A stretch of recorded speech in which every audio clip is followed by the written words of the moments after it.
My name is Martin Kenny. I'm a student of flat earth geocentric science, cosmology, astrology, anthropology, and spirituality. Over the last few years, I've dedicated my life to trying to rediscover and share the true secrets of who we are, and where we're going. And my name is Norb Chufis. I'm an artist, producer, and enthusiast of the divine arts and vibrations. I'm also a student of Martin's work and have the privilege of being his conduit to present this information to you in an engaging way.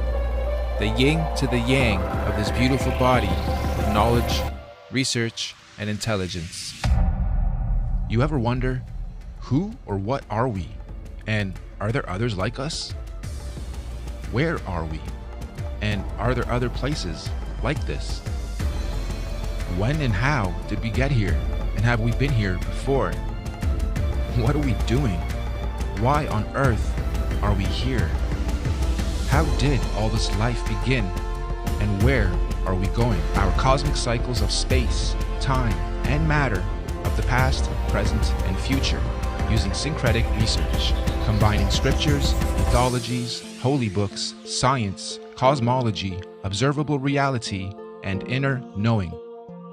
Mother Nature meets Father Time, a 168,000-year journey into our existence, our time capsule, our home. It's quarter past the fifth epoch. Do you know where your consciousness is? For those with eyes to see and ears to hear, the year 2020 marks one of the most important events in our history. Let us help you prepare, understand, and be aware of the changes to come in our world.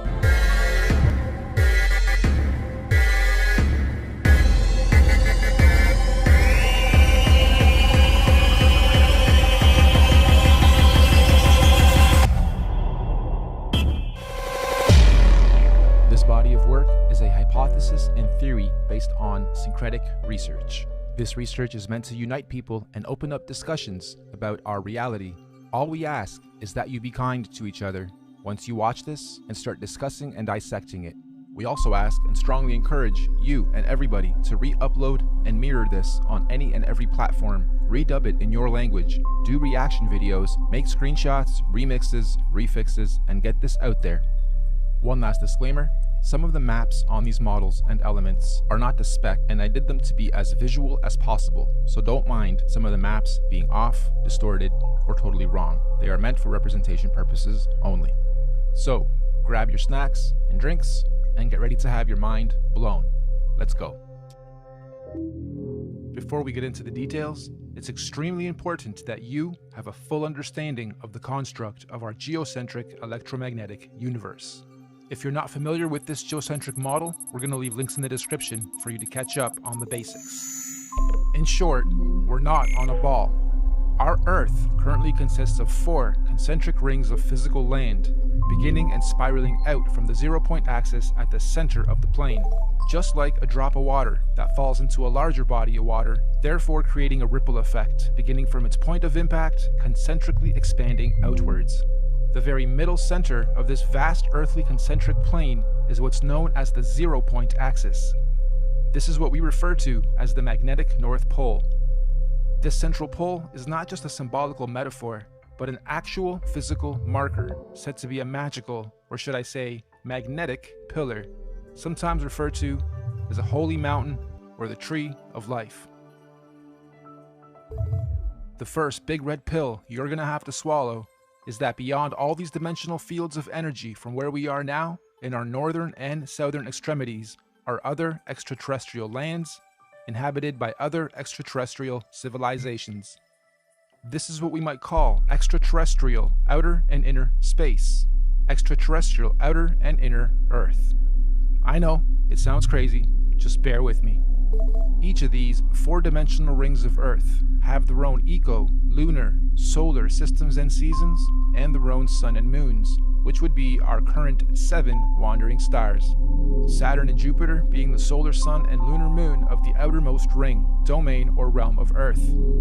Mars and Venus being the solar sun and lunar moon of the next concentric domain of Earth inside that, This Mars and Venus domain would be the main realm beyond our southern Antarctic boundary and the Aurora Australis electromagnetic field.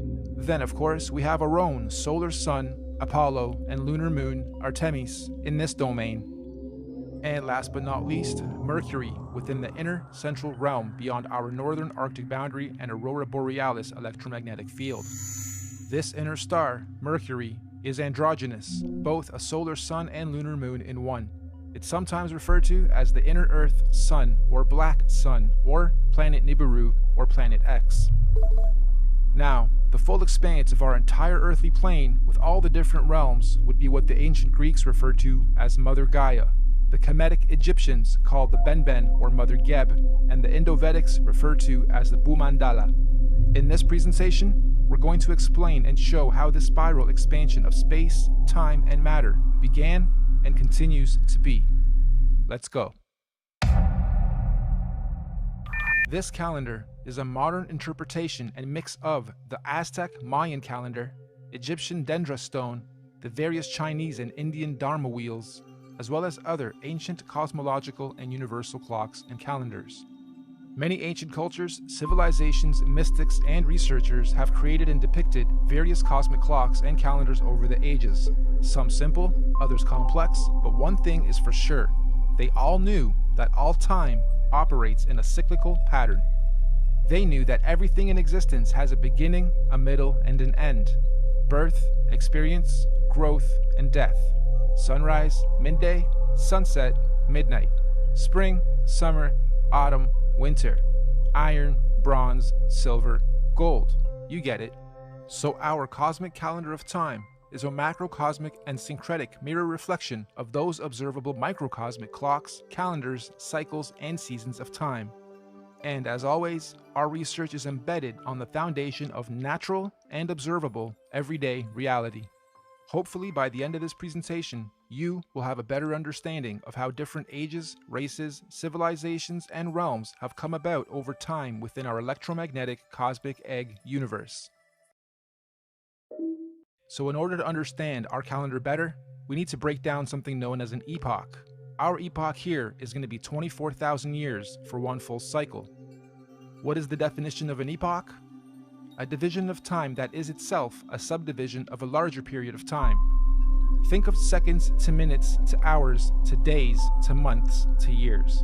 Good examples of epochs. An epoch is also subdivided into ages corresponding to a series of chronological changes or events. An epoch can sometimes be referred to as an era, age, period, time, eon, span, stage, or point in history. Universal epochs are also sometimes referred to as a platonic year or a cosmic day.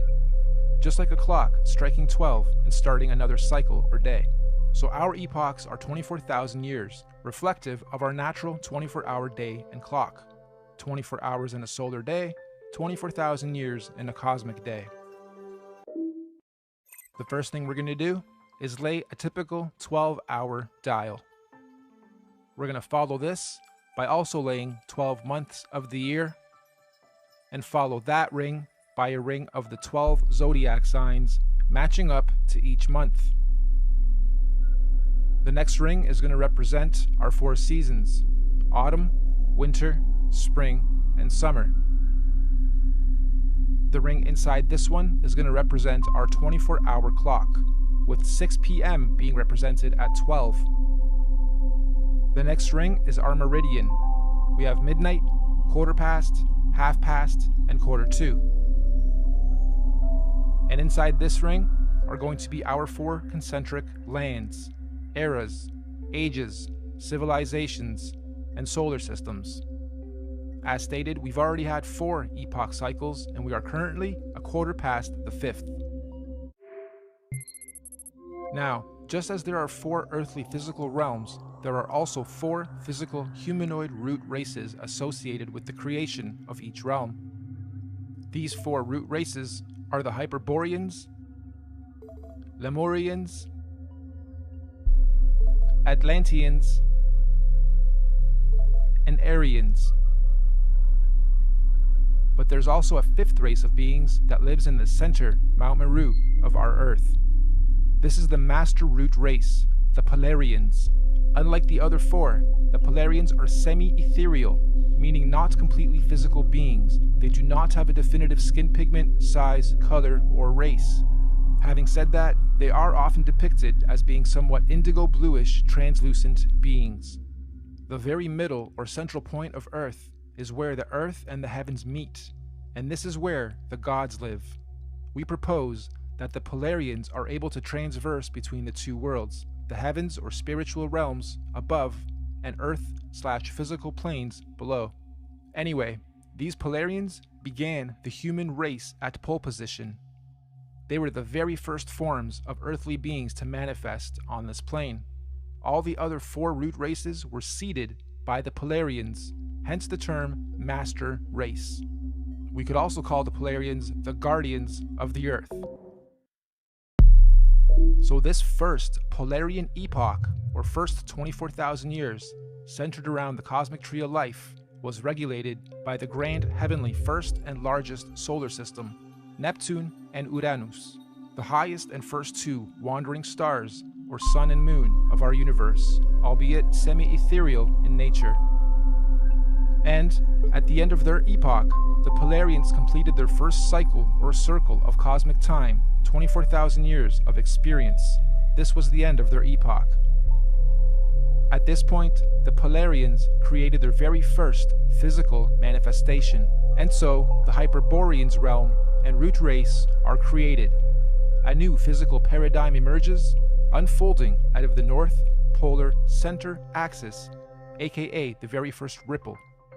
We could also say the tree of life gave birth to its first physical fruit or seed. This process is what we might call a pole shift, the very first pole shift of our Earth. This new Hyperborean realm comes complete with its own solar system to regulate its physical space, time, and matter. The very first sun and moon are also created, Jupiter and Saturn. However, at this stage, they are androgynous. They are one. They are not separated. They only separate at the end of their epoch. This is the first domain to experience fully physical earthly space, time, and matter, all regulated by the very first earthly solar system. This Hyperborean realm that unfolded out of the center pillar was the very first Garden of Eden, surrounding the Tree of Life, or Mount Meru, at the center. Keep this in mind for the rest of the creation process. Every time a new ripple comes out, it is the new Garden of Eden. Over the next 24,000 years, during their epoch, the Hyperborean realm was gradually pushed outward away from the center as a new realm and physical root race was created. The second ripple, the Lemurian realm and root race, is seeded. A second pole shift, and again a new paradigm emerges, pushing the old Hyperborean realm outwards and away from the central pillar or tree of life. This is also where Saturn, aka Kronos, and Jupiter, aka Rhea, separate and start their orbit. This second realm, the Lemurians, also get their own sun and moon, which is at that point in time also androgynous, a sun and moon in one, which will in 24,000 years be known as Mars and Venus. During this epoch, the Lemurians are the Garden of Eden, and Mars and Venus, the androgynous sun and moon, regulates its cycles, seasons, and ages of this new realm and domain.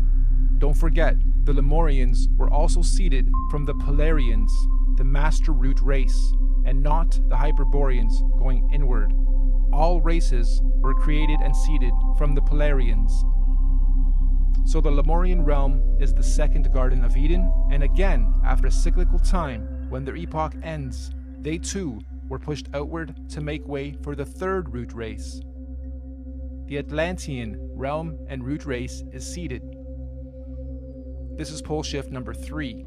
Mars and Venus now separate into two and start their orbit. This new Atlantean realm, like the previous two, was seeded with its own androgynous sun and moon that will eventually turn into Apollo, our sun, and Artemis, our moon, to regulate and control the cycles, seasons, and ages of that realm. This Atlantean root race and realm is the one we currently inhabit. All human races in this realm of Earth are predominantly Atlanteans. You are an Atlantean. During this Atlantean epoch, we in this realm were the Garden of Eden at the center. And once again, over cyclical time, 24,000 years, history repeats itself. Atlantis fell, or rather sank, when the Great Deluge or Flood happened, and reset us from the center to where we currently are, also finally setting Apollo and Artemis into their orbit. And so the Aryan root race was seeded out from the fourth and most recent pole shift. This is the current Garden of Eden. And to give us a point on our timeline, this Aryan root race and realm was seeded about 6,000 years ago to join the human race. And as our fractal pattern continues, just like the realms before it, the Aryan realm was birthed with its own solar system, Mercury, its androgynous sun and moon, to regulate and control the cycles, seasons, and ages of that new domain. And so, here we are, 6,000 years into the Aryan or fifth epoch.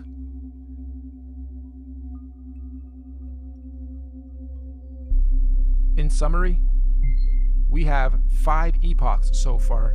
The Master Race, the Polarians. 24,000 years later, the Hyperborean realm was created. 24,000 years after that, the Lemurian realm was created, then the Atlantean, then the Aryan.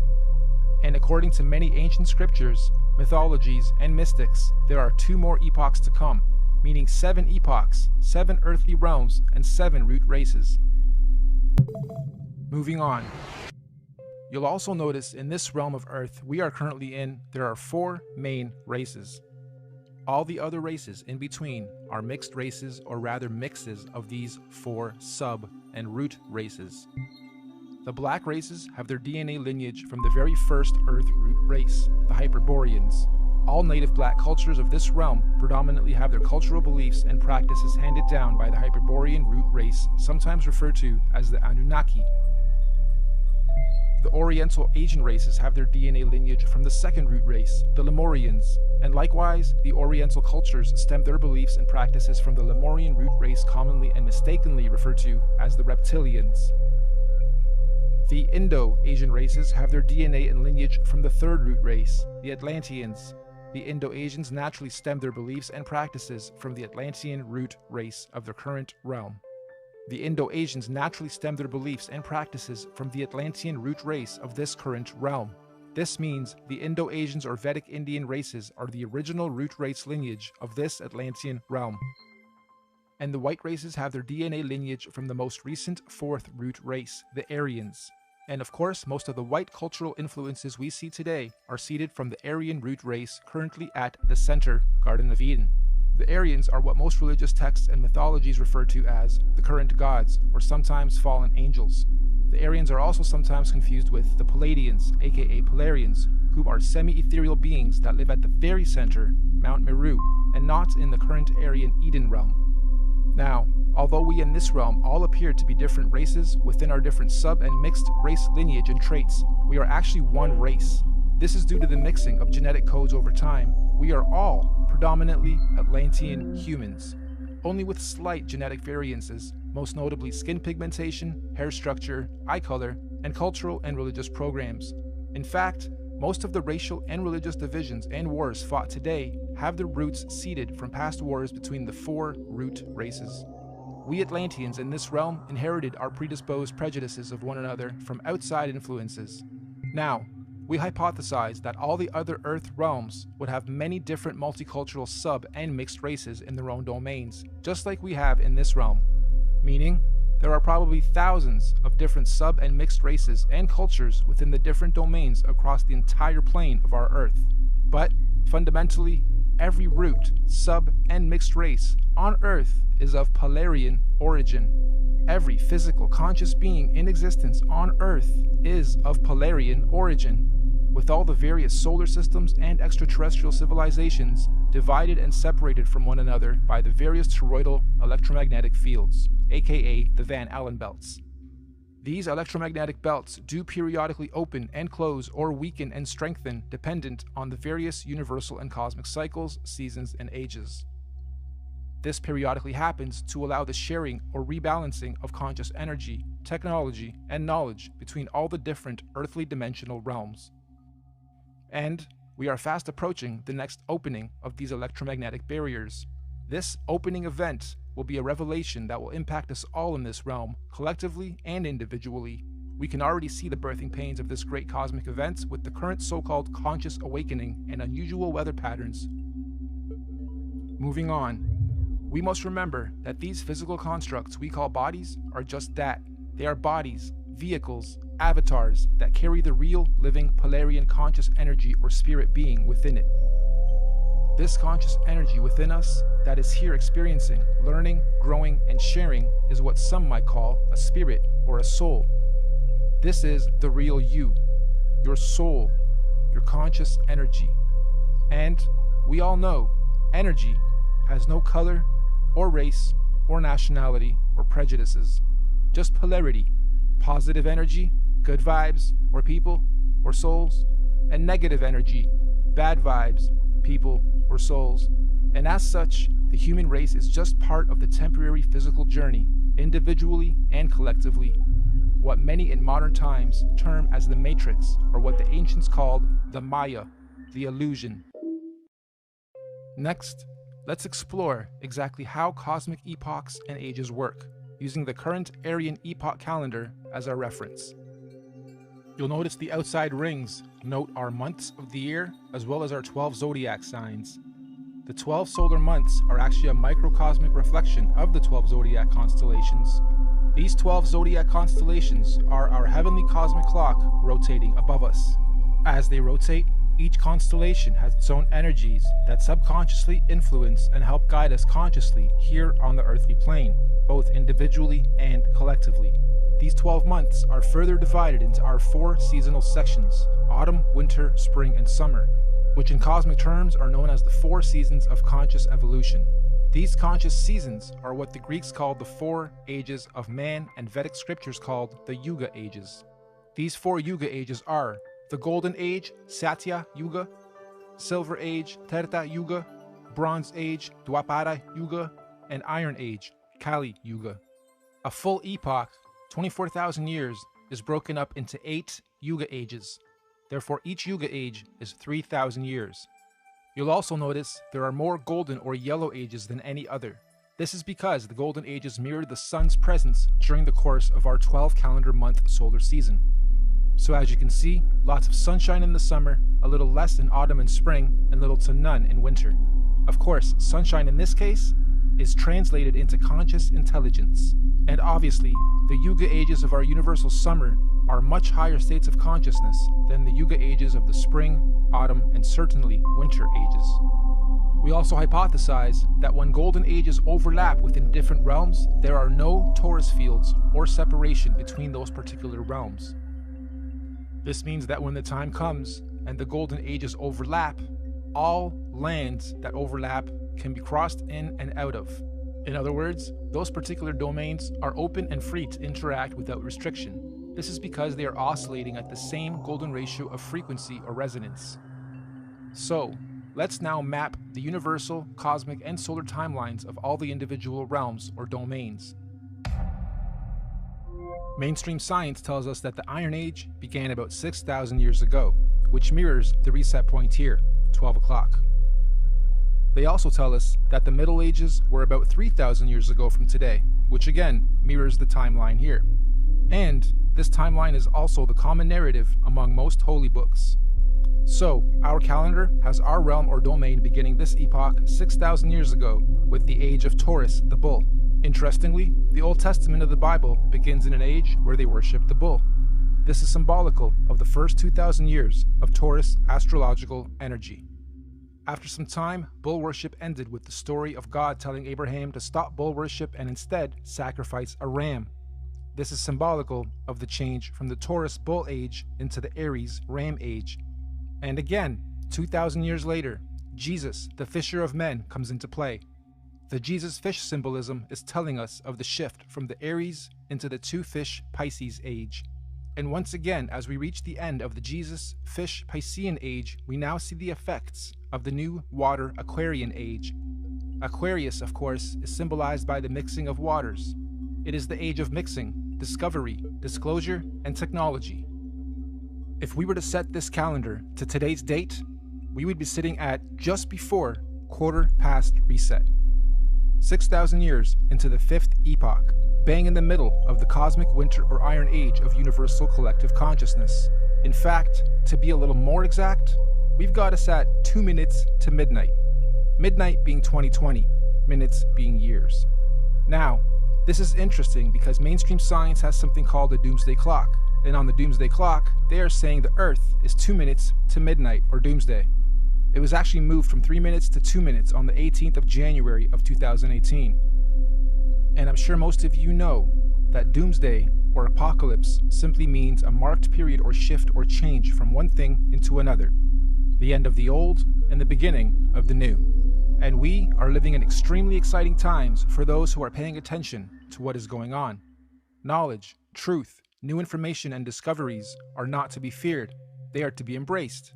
This particular cosmic shift we are about to have is an important one because it's a cardinal shift. This means all 4 current earthly domains will simultaneously be experiencing their own doomsday or apocalypse or shift of season. So let's go through each realm's cosmic shift. The Central Aryan realm will be having a fantastic apocalypse, shifting up from their bronze into their silver age of consciousness.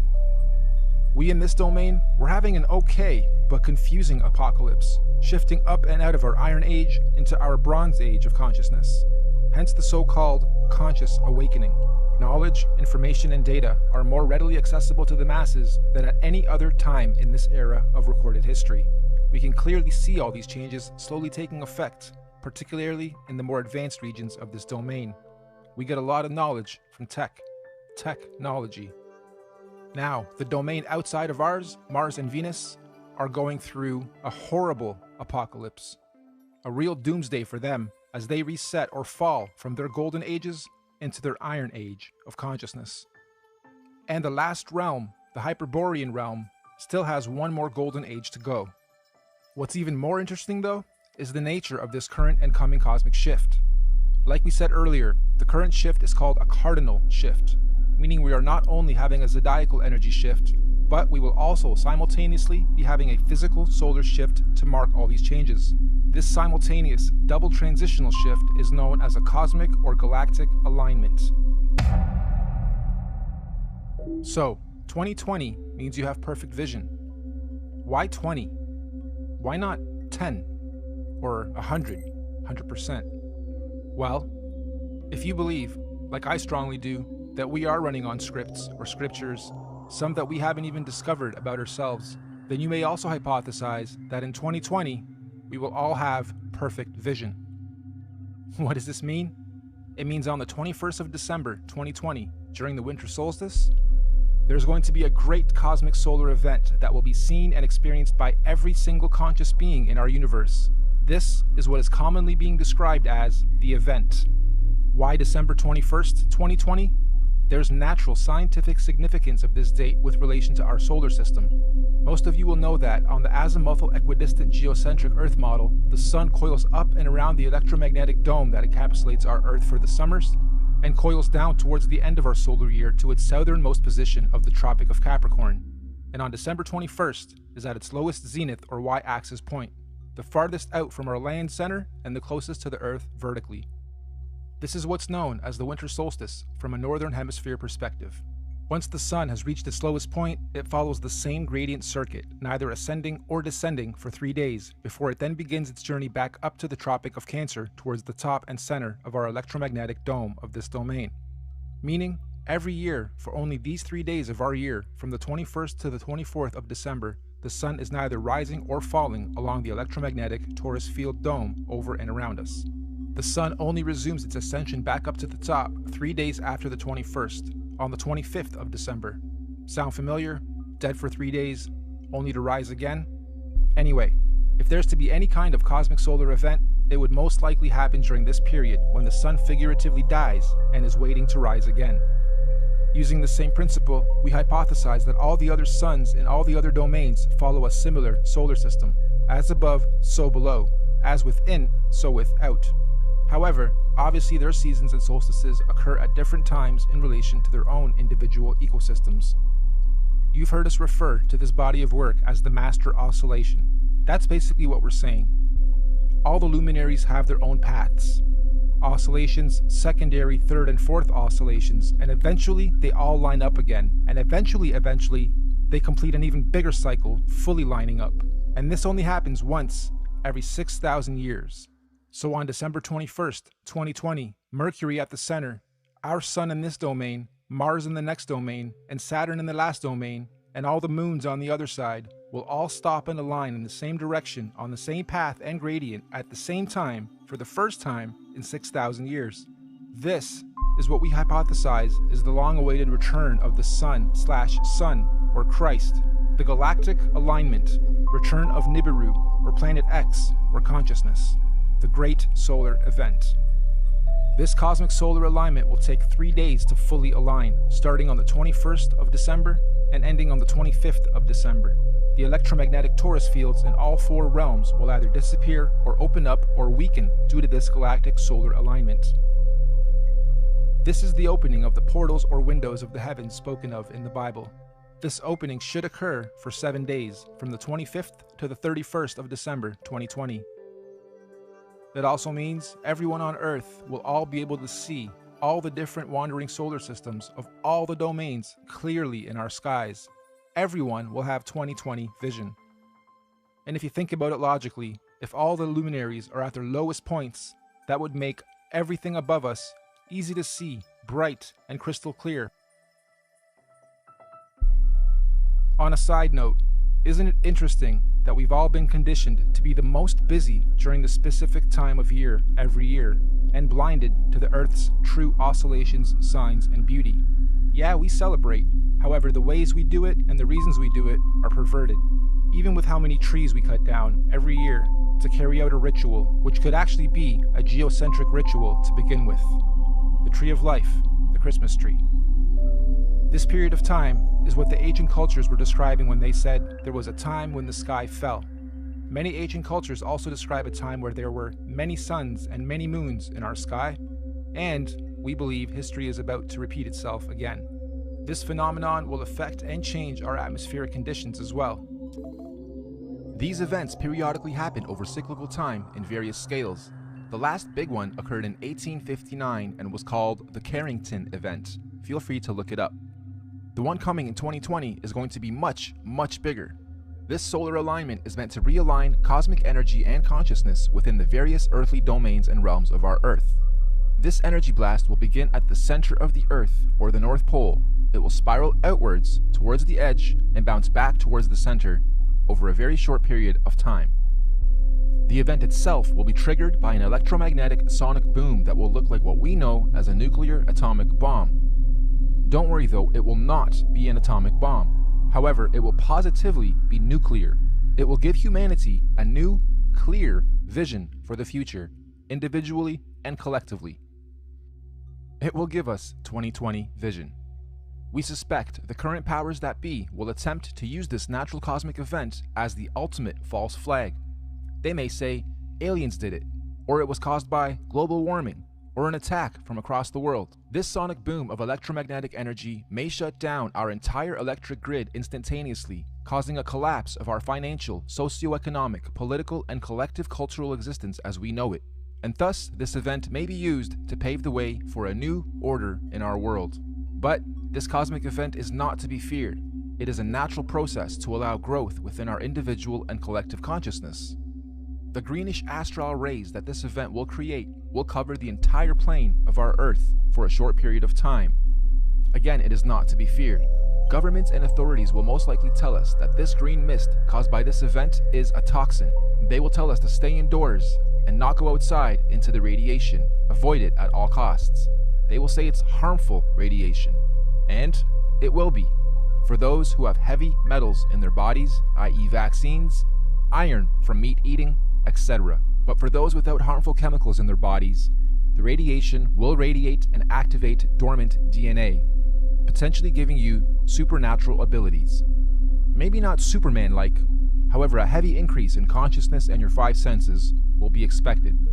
And for those of us planning to make the pilgrimage up north to the central realm of our Earth, aka the Garden of Eden, this will be our window of opportunity. Many of you here will also know the Mayans predicted the end of their calendar year, or the apocalypse, would happen on the 21st of December, 2012. Take note of this date, December 21st, 2012. The Bible also talks about the 7 trumpets of preparation before the return of Christ, or the Son of God. And after the 7th trumpet, he, the great Son, will return. Well, we hypothesized that the Mayans were spot on with their prediction. Their December 21st, 2012 date marked the beginning of the end. And the 7th trumpet, of course, 7 years later, December 21st, 2019.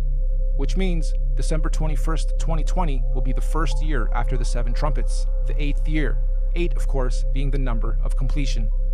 And it is also written that everyone on earth will witness the return of Christ consciousness, or the Son of God. Side note, we are just citing scriptures. None of us on the team here are religious or trying to push any dogma on anyone. On the 16th of November, 2017, we had a very strange phenomenon occur in this realm. Many of you will remember the red sun and red skies we witnessed and experienced in most of the world. We hypothesize this was a sign of what's to come for those who are paying attention. I know everyone here probably witnessed and experienced this phenomenon, but how many of you actually took note? Of course, mainstream narrative at the time was that it was nothing important, just dust from the desert blocking the sun, and so that little solar event came and went with hardly anyone taking note. Well, for those with eyes to see and ears to hear, please take note.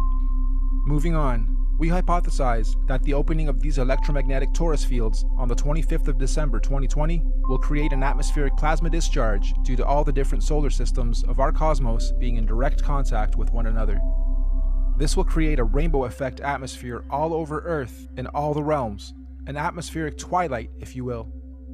More importantly though, this opening event will also allow for physical travel between all 4 realms or domains for those with the technology or means to do so. We might call this real interdimensional or outer or inner space travel. Here's another big red pill. NASA has openly admitted on numerous occasions that we humans cannot go past low Earth orbit or beyond the Van Allen electromagnetic belts or domes. However, during this period, we believe we will finally be able to do so. And what does that mean for us? Well, all these different realms are going through their own individual cosmic shifts, seasons, and ages. Because the spiral ripple began at the center, it technically means that at the center, the inner dome or realm is 3,000 years ahead of us. They have already had 3,000 years of Bronze Age, where we in this realm haven't yet. Our reset happened 3,000 years after theirs, which means during this 7-day cosmic event, anyone able or allowed to enter this inner realm will technically be time traveling 3,000 years into the future or ahead of time.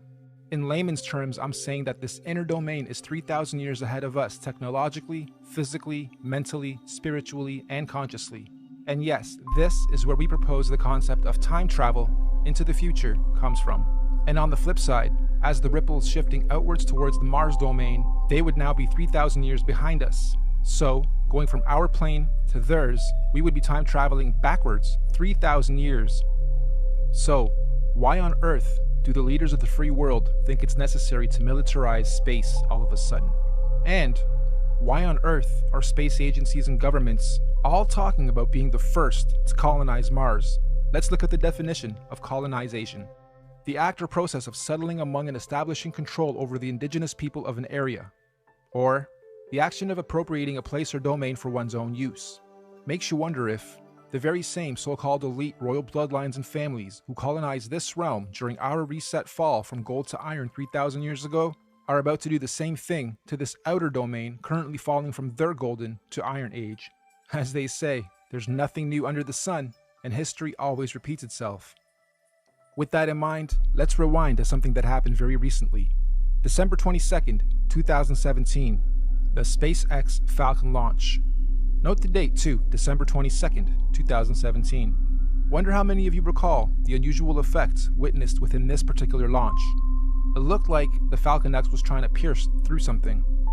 Or perhaps, testing the outer electromagnetic belt or torus field. Kinda makes you wonder, were they trying to beat the clock? Perhaps they succeeded and the secret colonization to Mars is already underway as we speak, hence the militarization of space. However, if they didn't succeed, I'm willing to bet we're going to see another very similar attempt around the same time this year and next. Okay, let's stop for a second. I had to add this after the final edit. This script was written months and months ago. I got this script months and months ago, and as I was developing it, I wondered what would happen mid to late November as I was rendering that part. And the universe didn't let me down. Late November, we have Mars Insight. Crazy. Interdimensional earthly time travel is not just a matter of anyone packing their bags and simply going there. There are obviously many extenuating circumstances, like universal and natural laws, that determine how, when, and who can travel where. For instance, the advanced Bronze and Silver Age beings at the center would not want or allow any primitive Iron Age being from the outside into their domain, as it would unbalance their natural harmonic existence. So anyone here, from this realm, wishing to travel ahead of time into this inner realm would generally need to be, quote-unquote, ahead of their time here, where we currently are, vibrating at a high frequency spiritually, mentally, physically, mind, body, and soul. Many scriptures call this the days of reckoning, or judgment day, or the return of a messiah or messenger of some kind. In this case, we believe this is the so-called event, the return of Messiah. Anyway, let's move on. Those who are ahead of their time in this realm will somehow be given the opportunity to go up ahead of time into this inner or upper realm when the time comes. Likewise, we also believe that those still lagging or holding on to old, outdated, backwards paradigms will of course naturally be drawn back in time to the outer realm. This is where we hypothesize our current elite establishment is planning on going to install a new world order for those beings out there. Most people in our realm, though, will be staying here, in this domain, after the event, to continue experiencing, learning, and growing in the upcoming new Bronze Age and One World Order. And exactly how or what this new age or order is going to be, who knows exactly, but what we do know is that this domain will not be anything like it currently is today after the event. And so finally, when these 7 days have passed over, January 1st, 2021, on New Year's Day, the first day of the first month of 2021, the electromagnetic torus fields or domes of each domain will fall back into place as they were. The celestial bodies will realign, and once again the wandering planets or suns and moons will resume their natural cycles, seasons, and movements, thus allowing for all the different domains to begin their new respective cosmic solar and celestial ages. And so, the wheels of time will continue to turn, forever moving forward in cyclical cycles and seasons. Now, of course, we're very much aware that what we are proposing may happen seems a little outrageous and possibly overwhelming, or let's face it, you might think this is batsh crazy if you're hearing this kind of stuff for the first time. But we're not trying to preach or sell anything, simply sharing information based on cosmological, astrological, mythological, and observable reality syncretized research. This could all be completely wrong, or even slightly wrong, and if so, that's fine, no harm done, life goes on. Or this could be partially right, or even very close to the truth. At which point, if or when these events occur, at least those of us who will have received this good news will be prepared, mentally, psychologically, and possibly spiritually as well. Of course, right now under this domain, we are collectively going through some very difficult birthing pains as we make this shift. However, those in tune with these changes are adapting and consciously evolving with it. This is the so-called conscious awakening. But even more importantly, those who fully understand what's going on are able to accordingly prepare for the changes that are occurring and coming. This is what J.P. Morgan meant when he was quoted saying, "Astrology. Millionaires don't use astrology. Billionaires do." Astrology is simply the natural science of understanding, reading, recording, and following seasons and cycles of the stars and heavens of our universe. Astro simply means heavens or stars. Logi or logi simply means logs or logging. We are astro-logging, making logs, logging all the data of the stars. That's all astrology is, reading and recording of the heavens, stars, cycles, seasons, and ages. It's even written in all the ancient scriptures that in the last days, many will not know the exact time and date, but those with wisdom and discernment of the heavens will be prepared. Keep your eyes to the heavens and look out for the signs of what's to come. So the final question, is all of this intelligently designed, and if so, by whom, or what, and why? As far as we're concerned, the answer is definitely yes. Everything we've talked about is most definitely intelligently designed. Microcosms of macrocosms, the system and order of our Earth, nature, cosmology, conscious energy, and everything else in our universe is just too beautiful and perfectly symbiotic and synchronized to be a random event or evolutionary. Who or where or what is the creator of all this? Here. Yep, right here in this very room and everywhere else around us and within our universe and beyond. We are all co-creators, conscious spirits, souls, or forces of energy. Everything is energy. Everything is electromagnetic frequency, sound, and vibration, down to the sine wave. Quote unquote God, any God, all gods, are energy. After all, even religion tells us that God is everything and nothing at the same time, right? The Alpha and the Omega, the beginning and the end, intelligent, conscious, immeasurable, unquantifiable, the source, the creator, just is. And since all of us are little conscious fields of energy, that perhaps we are all small manifestations of a greater conscious field of energy, soul, or spirit. Perhaps all of us are from the same original source, simply experiencing life individually, separate from the whole, little creators, in quality but not quantity, playing a game of cosmic hide and seek with ourselves, all part of the same one song, one verse, the universe, just singing in different tunes and octaves at different frequencies, and desperately trying to find a harmonic, melodic balance. And when we do, eventually, individually and collectively find harmony, we will finally be vibrating or singing from the same one verse in our universe. And this is what many mystics, gurus, teachers, cultures, and religions mean when they say we are one. But for now, I think we're extremely far from that, and there's still much learning, exploration, and experiencing and growth to be had on this so-called journey of life before we get to harmony. There are still many seasons to be seen, roles to be played, cosmic ages, seasons, and events to be had amongst all this craziness and confusion we call life. So in conclusion, you, me, all of us are just visitors to this time and place, acting out different roles and characters. Some of us are being directed by various scripts and programs or scriptures, but as we begin to consciously awaken to who, what, where we are, and why we are here, the plot begins to thicken, and some of us have now chosen to completely lose the plot. Why? Because we've decided to start writing our own scripts, our own programs, directing our own lives and movies, and hopefully moving on to the next stage of this experience, learning and growth, in harmony. Nothing that we've talked about today is meant to be a fear campaign, because ultimately there's nothing to fear or be confused or even upset about, whatever stage of life you are at on this journey. As cliche as it sounds, the truth will always set you free. Not necessarily when you lie, but when you've been lied to and you discover the truth. Thank you all for your time and patience. We look forward to the experience of learning, sharing, and growing with you all, regardless of what may or may not happen in our individual and collective lives. We hope you enjoyed this presentation and encourage you to share it as far and wide as you can. We also hope that in time, we can look back at this as proof in and of itself that there are people with eyes to see and ears to hear to help share and guide others to their true truth and destiny. Thank you, and goodbye for now.